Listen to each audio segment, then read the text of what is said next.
दोस्तों, हमें से हर कोई अपने मन में आने वाले विचारों से परेशान रहता है और कई लोग तो मुझे यह भी कहते हैं कि कोई ऐसा मार्ग बताइए जिससे हमारा मन शांत हो सके। लेकिन मैं ध्यान नहीं करना चाहता। कोई ऐसा तरीका बताइए जिससे बिना ध्यान किया हमारा मन शांत हो सके। तो सबसे पहले आपको यह समझने की जरूरत है कि हम अपने जीवन में बहुत से कार्य करते हैं, कुछ छोटे, कुछ बड़े, कुछ गलत तो कुछ सही, और हम कभी कभी अपना समय यूं ही बर्बाद भी करते हैं। लेकिन जब भी बात ध्यान की आती है तो हमेशा अधिकांश से लोग भयभीत हो जाते हैं। वह इस सरल से कार्य को भी कठिन बना देते हैं। वो इसे बहुत गंभीर रूप से लेते हैं और यह हम मनुष्य की प्रकृति है। हम किसी भी सरल और आसान कार्य को बहुत कठिन और मुश्किल बना देते हैं, और हम में से अधिकांश लोग तो अपने सभी कार्य को पूरा कर लेना चाहते हैं, और वह भी बिना कर्म के। उन्हें तो ऐसे मार्ग चाहिए जिस पर बिना कर्म किए उनके सारे स्वार्थ सिद्ध हो जाए, और अपने इन्हीं कार्यों की सिद्धि के लिए वह तरह तरह के उपाय भी अपनाते हैं। वह तरह तरह के ढोंगी बाबाओं के पास भी जाते हैं ताकि उनके कार्य सफल हो सके और उन्हें कुछ करना भी ना पड़े।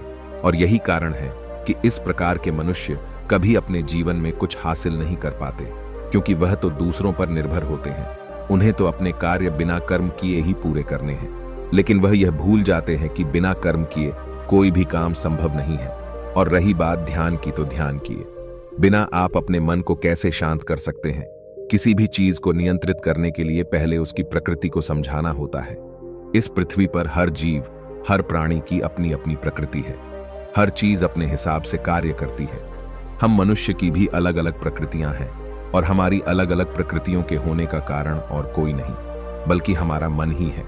हमें लगता है कि सारे गंदे कार्य, सारे गलत कार्य हमारा मन ही हमसे करवाता है, और हम अपने मन को दोषी समझते रहते हैं।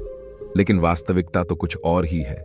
वास्तविकता तो यह है कि हमारे मन से निर्दोष और कोई नहीं। हम सोचते हैं कि हमारे मन को दोष देने से हमारा मन हल्का हो जाएगा और हमें पाप से मुक्ति मिल जाएगी, लेकिन ऐसा संभव नहीं, क्योंकि ऐसा करने से ना तो आपके आप काम होंगे और ना ही आपकी मन को शांति मिलेगी। हमारा मन हमारी मृत्यु के साथ ही समाप्त हो जाएगा, लेकिन हमारे द्वारा किए गए कर्मों की जिम्मेदार तो हम ही होंगे। हमारा मन तो एक अद्भुत शक्ति है जिसका उपयोग हमें करना होता है। यदि आप इसका सही इस्तेमाल करें तो यह आपको बुद्धत्व की ऊंचाई तक ले जा सकता है, और वहीं पर यदि आप इसका गलत इस्तेमाल करेंगे तो यह आपको शैतान भी बना सकता है। परंतु फिर भी न तो ये आपको बुद्धत्व की ओर ले जाता है और ना ही आपको शैतान की ओर ले जाता है, क्योंकि इसका तो कुछ अपना है ही नहीं। सब कुछ तो हमारा है, हम ही इसके मालिक हैं, और हमारे होने से ही यह है। क्या आपने कभी ज्ञान को अनुभव किया है कि जब भी हम अच्छा कार्य कर रहे होते हैं तब हमारे मन से एक आवाज आती है कि वाह, तुम बहुत अच्छा कार्य कर रहे हो, और उसके लिए हम प्रसन्न भी होते हैं। लेकिन उसी के विपरीत जब हम कोई बुरा कार्य कर रहे होते हैं तब भी हमारा अंतर्मन आवाज देता है और कहता है कि बुरा कार्य है, इसे मत करो। लेकिन फिर भी हम नहीं रुकते। हम उस कार्य को करते चले जाते हैं और आखिर में हमें पछतावा होता है। हमें तो सब कुछ पता है, हमें सब कुछ याद है, उसके बावजूद हम इस प्रकार की गलतियां कर रहे हैं और दोष हमारे मन को देते हैं। तो चलिए, आइए इसे एक बौद्ध कहानी के माध्यम से समझते हैं कि किस प्रकार आप अपने मन को शांत कर सकते हैं। बहुत समय पहले की बात है। एक नगर में एक युवक रहता था जो अपने मन को शांत करना चाहता था। वह अपने मन पर नियंत्रण पाना चाहता था, लेकिन वह ध्यान नहीं करना चाहता था। वह अपनी समस्या और समाधान के लिए बहुत सारे ज्ञानी व्यक्तियों से भी मिला था, और उन्होंने जो भी उपाय उसे बताए तो उसने वो सारे उपाय करके देख लिए, लेकिन उसे कोई लाभ ना मिला।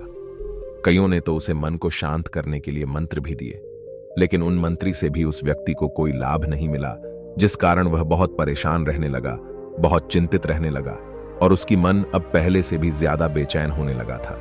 तभी उसे एक दिन एक बौद्ध के बारे में पता चला। उसने सुना कि वह बौद्ध भिक्षु सभी की समस्याओं का हल करते हैं। उनके पास जो कोई भी अपनी समस्या लेकर जाता है वह कभी खाली हाथ नहीं लौटता, लेकिन उनके समझाने का तरीका थोड़ा अलग है। उन बौद्ध भिक्षु के बारे में यह सुनकर वह युवक उन बौद्ध भिक्षु से मिलने को बेताब हो उठा। उसने तय किया कि वह उन बौद्ध भिक्षु से मिलने जरूर जाएगा। उसने करीब 3 दिनों की लंबी यात्रा की, ऊंची ऊंची पहाड़ियां चढ़ी, जंगलों को पार किया, और आखिरकार वह उन बौद्ध भिक्षु के आश्रम जा पहुंचा।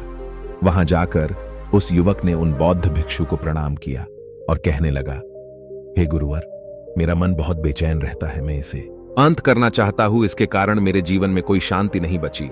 कृपया करके मुझे कोई ऐसा मार्ग बताएं जिससे मैं अपने मन को शांत कर सकूं, लेकिन मैं ध्यान नहीं कर सकता। इसलिए मुझे कोई ऐसा मार्ग बताएं जो बिना ध्यान के हो सके, अर्थात कि मुझे ध्यान भी ना करना पड़े और मेरा मन भी शांत हो जाए। उस युवक की यह सारी बातें सुनकर बहुत भी मुस्कुराने लगे और उस युवक से कहते हैं, बंदे, यह तो बड़ा ही आसान है। मन को शांत करना कोई बहुत बड़ी बात नहीं है। यह तुम्हारा मन है, तुम जैसा चाहे इस कार्य करवा सकते हो। आखिर है तो यह हमारा गुलाम ही। तुम एक काम करो, आज के दिन तुम आश्रम में ही रुक जाओ और कल सुबह मेरे पास आना। कल सुबह मैं तुम्हें 2 ऐसे मंत्र दूंगा जिससे तुम्हारा मन शांत हो जाएगा। उन बौद्ध भिक्षु से यह सुनकर वह युवक बहुत प्रसन्न हो गया। उसे लगने लगा उसे उसकी समस्या का समाधान अब मिल ही जाएगा। वह खुशी खुशी रात भर आश्रम में रुक गया, लेकिन रात भर उसे नींद नहीं आई।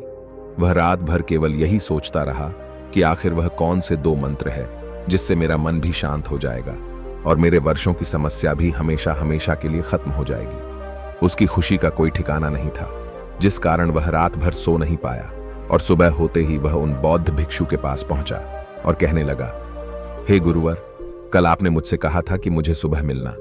मैं तुम्हारे मन को शांत करने के लिए 2 ऐसे मंत्र दूंगा जिससे तुम्हारा मन शांत हो जाएगा। उस युवक की यह बात सुनकर वह बौद्ध भिक्षु उस युवक से कहते हैं, अवश्य मैं तुम्हें वह 2 मंत्र अवश्य दूंगा, लेकिन कुछ समय के बाद उससे पहले तुम मेरे साथ चलो।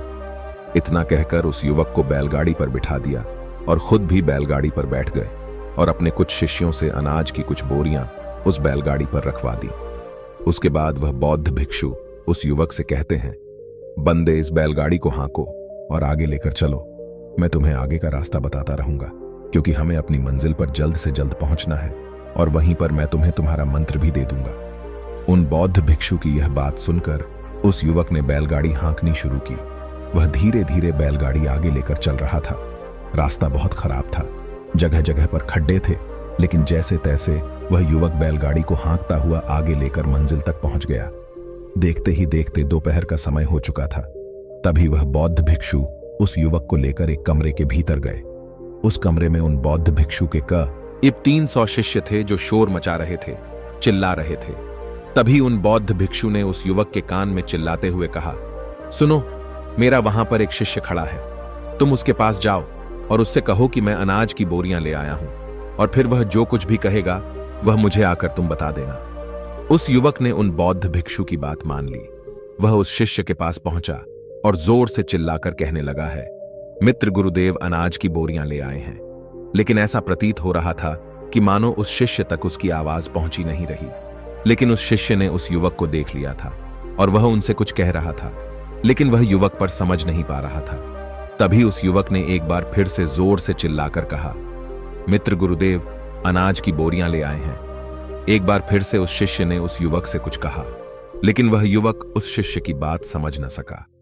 तब उस युवक ने शिष्य के मुख को देखकर यह समझने की कोशिश की कि आखिर वह क्या कहना चाहता है, और उस शिष्य के मुख को पढ़ने के बाद उस युवक को ऐसा प्रतीत हो रहा था मानो वह को शिष्य कह रहा हूं और अनाज की बोरियां उठाकर फेंक दो और यहां से वापस लौट जाओ। वह युवक तुरंत ही उन गुरु के पास लौट आया और जोर से चिल्लाते हुए कहा, हे गुरुदेव, मैं उनकी बात समझ नहीं पा रहा।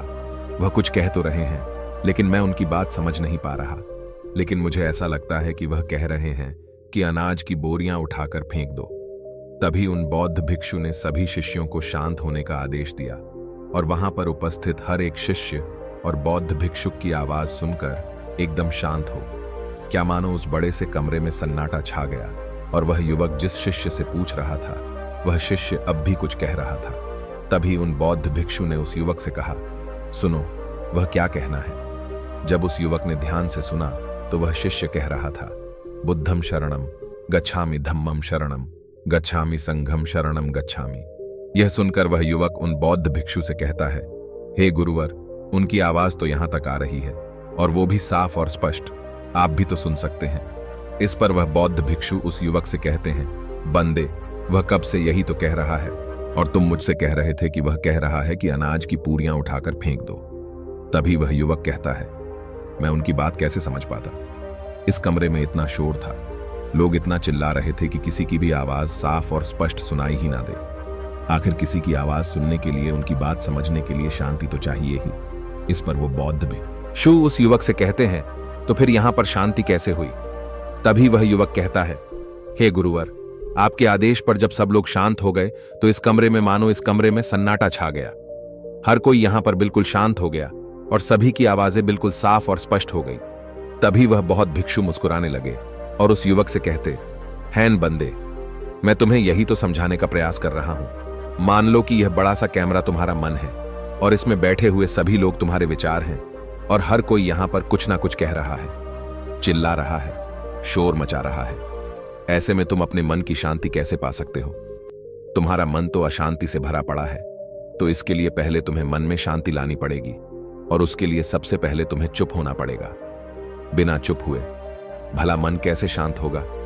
आगे वह बौद्ध भिक्षु उस युवक से कहते हैं, बंदे, पहला मंत्र यही है कि चुप हो जाओ। बाहर से नहीं बल्कि भीतर से हमारे जीवन में जो भी समस्या उत्पन्न होती है उसका एकमात्र कारण यही है कि हम चुप नहीं होते। हम लगातार कुछ ना कुछ कहते ही रहते हैं, लगातार कुछ ना कुछ बोलते ही रहते हैं। क्या बोल रहे हैं, किस बोल रहे हैं, क्यों बोल रहे हैं, हमें कुछ भी नहीं पता। फिर भी हम केवल बोलते चले जाते हैं। हम कभी शांत होकर अपने मन की बात सुनना ही नहीं चाहते, अपने मन को शांत करना ही नहीं चाहते। तो ऐसे में हमारा मन कैसे शांत हो सकता है? इस वह युवक उन बौद्ध भिक्षु से कहता है, हे गुरुवर, आपने बिल्कुल सही कहा, परंतु आपने तो मुझे 2 मंत्र देने के लिए कहा था। यह तो एक ही मंत्र है, कृपया करके मुझे दूसरा मंत्र भी दे दीजिए। इस पर वह बौद्ध भिक्षु उस युवक से कहते हैं, मैं तुम्हें दूसरा मंत्र भी अवश्य दूंगा, लेकिन उससे पहले तुम्हें मेरा एक और कार्य करना होगा। इतना कहकर वह बौद्ध भिक्षु उस युवक से कहते हैं, जो भी अनाज हम बैलगाड़ी पर भरकर लाए थे उस बैलगाड़ी पर यूं ही रहने दो और इस आश्रम का जो भी अनाज है उस बैलगाड़ी पर लाद दो, और जब हम आश्रम पहुंच जाएंगे तो मैं तुम्हें दूसरा मंत्र भी दे दूंगा। इतना कहकर उन बौद्ध भिक्षु ने अपने शिष्यों की मदद से उस बैलगाड़ी पर और भी अनाज रखवा दिया। अब बैलगाड़ी में बहुत वजन हो चुका था। तभी वह बौद्ध भिक्षु कहते हैं, बंदे, अब बैलगाड़ी चलाओ, अब हम यहां से वापस चलते हैं। वह उन बौद्ध भिक्षु के कहने पर उस युवक ने बैलगाड़ी हाँकनी शुरू की। बैलगाड़ी में बहुत वजन हो चुका था और अब तो वह ठीक से चल भी नहीं पा रही थी और उसकी रफ्तार भी बहुत धीमी हो गई। आधे रास्ते तक जैसे वह बैलगाड़ी चलती रही, लेकिन फिर जब अचानक एक रास्ते में चढ़ाई आई तो वह बैलगाड़ी उस चढ़ाई पर चढ़ ना सकी। यह देख वह बौद्ध भिक्षु से कहता है, हे गुरुवर, यहां से आगे यह बैलगाड़ी नहीं जा सकती। आगे चढ़ाई है और रास्ता भी सही नहीं, और बैलगाड़ी पर पहले से ही बहुत अधिक वजन है जो अनाज आप लेकर आए थे। अगर उसे उस आश्रम में छोड़ देते और वहां से दूसरा अनाज लेकर हम आगे जा सकते थे, किंतु अब इसका वजन बहुत ज्यादा हो चुका है। अब बैलगाड़ी इससे आगे नहीं जा सकती है। यह देख वह बौद्ध भिक्षु मुस्कुराने लगे और उस युवक से कहते हैं, बंधे, मैं भी तो तुम्हें यही समझाना चाहता हूं कि एक बैलगाड़ी पर जब हम हद से ज्यादा वजन डालकर एक जगह से दूसरी जगह ले जाते हैं तो हम उस सफर को पूरा नहीं कर पाएंगे। हाँ, यदि रास्ता सही हो तो हम उसे सामान को एक जगह से दूसरी जगह ले जा सकते हैं, लेकिन हम अपने मन के साथ ऐसा नहीं करते। हमारा मन भी एक बैलगाड़ी की तरह ही है। जब हम बैलगाड़ी पर कोई वजह एक जगह से दूसरी जगह ले जाते हैं तो हम उस सामान को वहीं पर छोड़ देते हैं और बैलगाड़ी पहले से हल्की हो जाती है, लेकिन हम अपने मन के साथ ऐसा नहीं कर पाते। हमारे मन पर जो भी वजन होता है हम उसे दूसरी जगह अर्थात दूसरे व्यक्तियों के पास ले जाते हैं और फिर वहां से और भी दूसरा वजन हम वापस लेकर आ जाते हैं। हम उसे खाली तो करते ही नहीं। इसी प्रकार जब हम किसी से मिलते हैं, किसी से बात करते हैं, किसी से कुछ सुनते हैं, कुछ देखते हैं, तो हमारे मन के जो विचार है वह और तीव्रता से बढ़ने लगते हैं और उन विचारों को हम कभी खत्म नहीं करते, बल्कि हम उन विचारों को और भी भरते चले जाते हैं, जिससे हमारी बैलगाड़ी पर वजन लगातार बढ़ता चला जाता है। और इसी प्रकार हमारा मन कभी खाली ही नहीं हो पाता, क्योंकि हम अपने मन पर से कोई वजन उतारते ही नहीं, बल्कि उस पर चढ़ाते ही चले जाते हैं और वह धीरे धीरे और भी भारी होता चला जाता है। इसलिए जब भी हमारे जीवन में कोई परेशानियां, कोई कठिन परिस्थितियों सामने आती है तो हमारा मन उन परेशानियों का सामना नहीं कर पाता, उन मुश्किलों का समाधान नहीं निकाल पाता और फिर हम मायूस हो जाते हैं, निराश हो जाते हैं और उस समस्या का समाधान कर ही नहीं पाते। आगे वह बौद्ध भिक्षु उस युवा को कहते हैं, बंदे, यही तो तुम्हारा दूसरा मंत्र है। जब भी तुम कोई कार्य करो तो उस कार्य को जहां पूरा करो, उस कार्य को वहीं पर छोड़ दो, अर्थात उस विचार को अपने मन से निकाल दो। उसे अपने साथ लेकर मत घूमो, क्योंकि यदि तुम इस विचार को मन में रखोगे तो तुम्हारे मन का बोझ बढ़ता ही चला जाएगा और तुम्हारा मन अच्छी तरह से काम नहीं कर पाएगा। यदि तुम्हारा किसी से विवाद हुआ है, किसी से लड़ाई झगड़ा हुआ है, तो उस विचार को वहीं पर छोड़ दो। भविष्य तक उसे अपने साथ खींचकर मत ले जाओ, और जब तुम ऐसा करने का प्रयास करोगे तो तुम्हारा मन अशांत होगा, पर तुम्हारे विरुद्ध खड़ा होगा और तुम्हारे भीतर एक शोर उत्पन्न करेगा, जिस कारण तुम दुख में फंस जाओगे, तुम चिंतित हो जाओगे, परेशान हो जाओगे। लेकिन अपने मन के इस मायाजाल में मत फंसना, हमेशा अपने मन को खाली करते रहना। इसी प्रकार तुम अपने मन को खाली कर पाओगे और देखते ही देखते तुम्हारा मन शांत होने लगेगा। इतना कहकर वह बौद्ध भिक्षु शांत हो गए और उस युवक को बौद्ध भिक्षु की सारी बातें अच्छी तरह समझ में आ चुकी थी। तभी वह युवक बौद्ध भिक्षु से कहता है, हे गुरुदेव, आपका पहला मंत्र है चुप रहो, बाहर से नहीं बल्कि भीतर से केवल देखो और सुनो, और आपका दूसरा मंत्र है जो पूरा हो गया, अर्थात जो कार्य जहां पर पूरा हो गया उसे वहीं पर छोड़ दो। क्या ऐसा करने से बिना ध्यान के मेरा मन नियंत्रित हो जाएगा? क्या मेरा मन शांत हो जाएगा? तब वह बौद्ध भिक्षु उस युवक से कहते हैं, बंधे जैसे ही मन में शांति आती है, मन ध्यान से खुद ब खुद जुड़ जाता है, ध्यान खुद ही शुरू हो जाता है। तुम चाहे कान यहां से पकड़ो या फिर वहां से तुम चुप रहकर शांति को प्राप्त करो या फिर ध्यान करके चुप रहो, दोनों ही स्थिति में ध्यान तो होगा ही, क्योंकि जब मन शांत होता है तो ध्यान अवश्य होता है। इतना कहकर वह बौद्ध भिक्षु शांत हो गए और युवक को भी दोनों मंत्र अच्छी तरह से समझ में आ चुके थे। वह उन दोनों मंत्र को लेकर अपने घर लौट गया। दोस्तों, हमारे जीवन में भी बहुत अशांति है और उसका केवल एक ही कारण है कि हम अपने मन पर लगातार बोझ रखते चले जा रहे हैं। हम अपने उस मन के बोझ को उतारना नहीं चाहते, बल्कि उस बोझ को लगातार बढ़ाते जा रहे हैं। ऐसे में हमारा मन थकता जा रहा है और ऐसे में हमारा मन उन कठिन परिस्थितियों का सामना कैसे कर पाएगा। एक तरफ जहां हमारे मन में पहले से ही शोर है, कोलाहल मचा हुआ है, वहीं पर दूसरी तरफ हम उस पर और भी बोझ लादते जा रहे हैं। ऐसे में हमारा मन भला कैसे सोच सकता है, कैसे समझ सकता है और वह कैसे शांति को प्राप्त हो सकता है। दिन भर हमें किसी न किसी प्रकार की चिंता लगी रहती है और हम शांति का अनुभव कर ही नहीं पाते। हमारा मन हमेशा दुविधा में रहता है। इसलिए जो कार्य आप कर रहे हैं, उस कार्य के विचार को वहीं पर छोड़ दें। ऐसा करने से आपके मन का बोझ लगातार हल्का होता जाएगा और आपका मन भी स्वस्थ और तंदुरुस्त महसूस कर पाएगा और किसी भी कार्य को पूरा करने में वह आपकी पूरी मदद करेगा।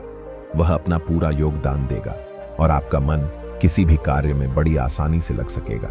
इसलिए छोटे छोटे लक्ष्य मत बनाइए, बड़े लक्ष्य रखिए और अपने मन को उस लक्ष्य पर लगाइए। आप देखेंगे कि आपका मन स्वयं ही उस लक्ष्य को प्राप्त करने के लिए आपकी पूरी मदद करेगा। फिर चाहे उस राह में कितनी भी कठिनाइयां, कितनी भी परेशानियां क्यों ना आए, वह उन्हें सुलझाने का उनका समाधान निकाल ही लेगा। दोस्तों, बिना ज्ञान के भी शांति प्राप्त की जा सकती है, लेकिन जैसे ही आप शांति प्राप्त करेंगे, आप ध्यान का अनुभव भी कर पाएंगे। नमो बुद्धाय।